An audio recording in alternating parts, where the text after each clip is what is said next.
Hello everybody and welcome back. This is David Bianco.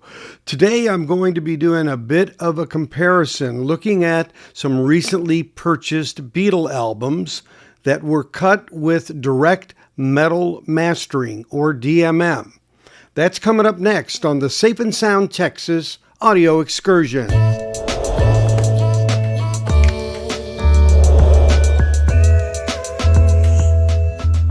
Hello everyone, welcome back to the channel. If it's your first time, thank you for coming on board. Well, I got this shirt in the UK at Third Man Records. It basically says your turntable is not dead, which we all know because we're into vinyl. Today I'm going to be talking about a couple of records that I acquired at the Dallas-Fort Worth, Texas record show this past weekend. And these two are both Beatles records. And they're mono. It is Please Please Me and A Hard Day's Night. As you can see, there's an obi strip on this. So these are from Japan, 2003, but they were cut with direct metal mastering method, DMM as it's known.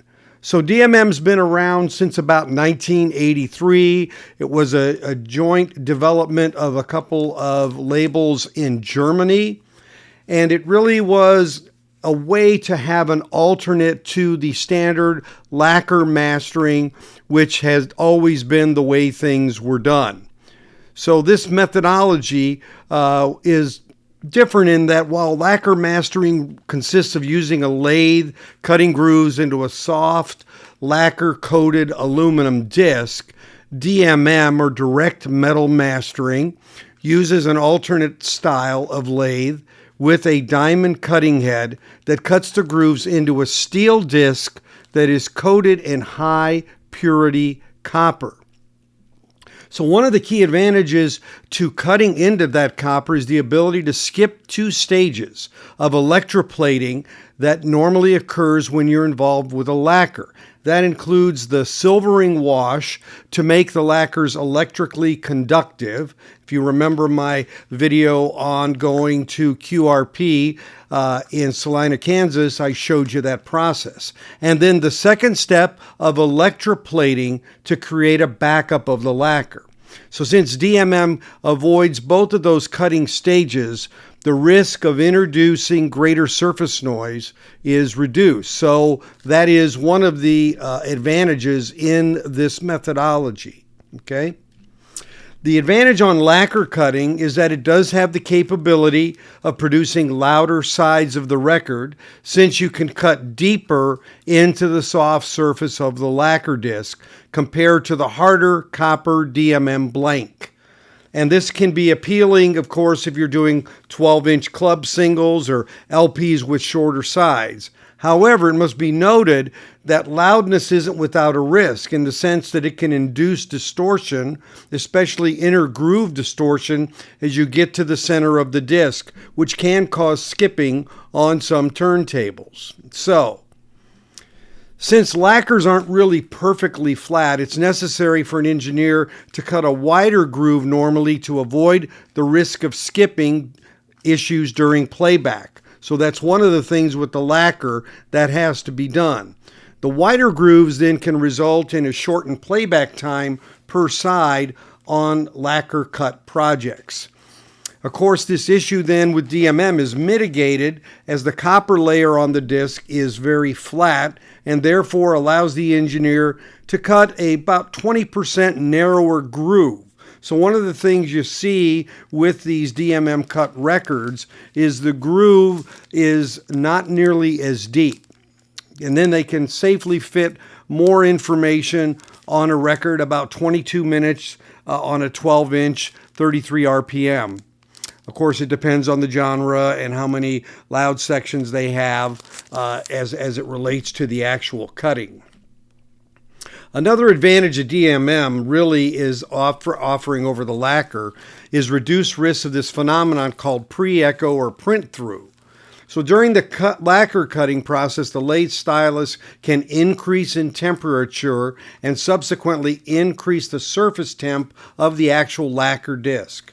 And a consequence of that can be that when a loud section of audio follows a quiet passage on a lacquer, what you're going to end up hearing is the stylus is inadvertently copied that loud signal into a previous quiet groove, causing an effect known as pre-echo. So DMM cutting does not end up suffering from those limitations, as the stylus is able to maintain a stable temperature during the cutting process. So I'm sure occasionally we've heard that a pre-echo where you can hear ahead something that's coming in a track one revolution in front of it. So DMM is a different methodology, and there are those who think it's better, and of course there are those who think it's worse. And pretty much what I have seen and read is it lines up in two camps. Analog purists typically like the traditional lacquer method, and people who are more drawn to and like digital processes and the sound of digital are good with the DMM methodology. So that being the case, there are two camps here. Now, there are labels that actually use DMM cutting that don't really say that that's used. GZ Media, which does a lot of cutting for music on vinyl, for example, uses DMM quite a bit, but it's their normative way of cutting. So they don't make any big splash about it, and it's just built into the process. And that's one of the reasons with the music on vinyl, I've often said, the things that are newer sound better on it because they probably are digitally sourced in the first place. Whereas when they go back and try to take an analog and then cut it, those don't sound nearly as good. And using DMM with that might explain some of the differences where you're not getting maybe that richness of the analog because of the way the grooves are cut. That being said, what do I think of these two albums? Well, these are mono albums. Hold it up correctly, that helps. What do I think of these two albums? Well, these are both monos, mono and mono, okay? So they are mono albums. So I'm comparing them to some mono cuts that I have of these two albums, Please Please Me and A Hard Day's Night. I also have quite a few of these EPs, which were big in the UK, and they had 4 songs per side on these, and these are the analog. Obviously, these were made way back when these were released in the 60s. So I also compared the sound to those. So what did I really find? Well, it's kind of interesting, and in some ways not surprising. These are Japanese presses. So first thing we want to deal with, of course, is we've talked in the past that Japanese presses often, and the way they're mastered, they don't have as good of a bottom end, and they seem a little more bright. And again, as I've said on my show, I've talked to people who were in the company I work with and from Japan, and they've talked about the fact that that's kind of the way they like the sound in their culture, a little brighter. They don't like the boominess. They say that, it's too loud for them. So it's really mastered for their market, essentially. So right out of the box, we have that part of the mastering situation. Put on that the fact that, of course, this is a different method using DMM. But these LPs also had another variable, which frankly I wasn't aware of when I bought them at first. And the reason was the OB sticker was, in fact, blocking this little bit of text back here at the top. And I'll read it to you, that little box. It says, "This album has been direct metal mastered from a digitally remastered original tape to give the best possible sound quality." So now we have another variable in these. So all of these variables put together, what is the outcome? Well, Please Please Me, side 1, was especially bright to my ears. So much so that I really started A-Bing it very quickly and realized that it was seemingly, to me at least, excessive. Now, ironically, when I got to side 2, it wasn't as pronounced as it was on the first side. But again, it was still brighter, and the bottom end wasn't quite as full and wasn't quite as present on Please Please Me. Now, when I went back to my original mono, it's not a UK cut, it's a German one. When I did that, what I really realized there was that one had more bass than I remembered, and it had a kind of just a softer sound to it, and because of that, it actually recessed some of the instrumentation that wasn't quite as strong or apparent, that was more apparent on the one that was the DMM from Japan. So it's kind of funny, some of this exposes a little bit more, but the question is, how pleasing is it to the ear holistically? The German one I would definitely play more frequently because it just had a better overall sound and wasn't quite as bright, especially on side 1. If side 1 was more like side 2, wasn't quite as bright, that may have made it a little more tolerable. Now, when I went to A Hard Day's Night, it was pretty consistent, side 1 to side 2. But it too was somewhat brighter, but there were certain nuances of sound that were much more evident, like some of the acoustic guitar in And I Love Her, especially the second acoustic guitar. And what made that more present to me was just that it was pushed forward more and it was more obvious. It was present in the original from Germany, but it was not, in fact, quite as aware. In other words, when you listened to it, you had to listen for it. Whereas on the DMM, it was more present and in front of you. So it was kind of an interesting thing. So the Hard Day's Night one was easier listen. It was one that I might play more because of some of the instrumentation that was more obvious to me. But again, the whole thing seemed lifted up a bit. The bottom end wasn't quite as low and the top end was higher. And it did expose some sound that was much more relevant that I wasn't as aware of listening to the OG.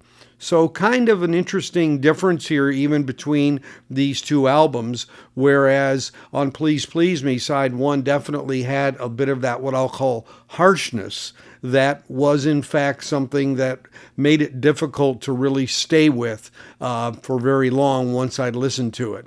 Whereas side 2 again was a little brighter as the OG from Germany, but not as excessively. So part of this is a matter of what sound you like, correct? Do you really like a little brighter sound? Do you want a little bit of a veil more over that sound, which is what the OGs have, a little more richer sound to it? It's really a personal decision on what sounds best. But clearly, through this method of the DMM and the digital methodology, we definitely have different processes and different sources that we're dealing with. Whereas on the OGs, we know, of course, we're dealing with the traditional method of an analog tape to a lacquer. So these are ways that we have to really know what we have. As I said, there are labels that do use DMM cutting that we're not really even as aware of. They don't broadcast it. So we live with DMM as part of the process still by some companies. The ones that we know their processes more directly, especially in audiophile land where we get more direct visibility and forthrightness about this because of the fact that we're paying these premium dollars, we know what we're getting. So DMM is cheaper to do, and DMM is something that really entered the workspace because of the need to skip steps, make improvements, and create a methodology that basically provided an alternate path to creating a record. And again, we all know that the cost is involved, the money involved, and reducing the time to create this and reducing the effort is always going to be part of it.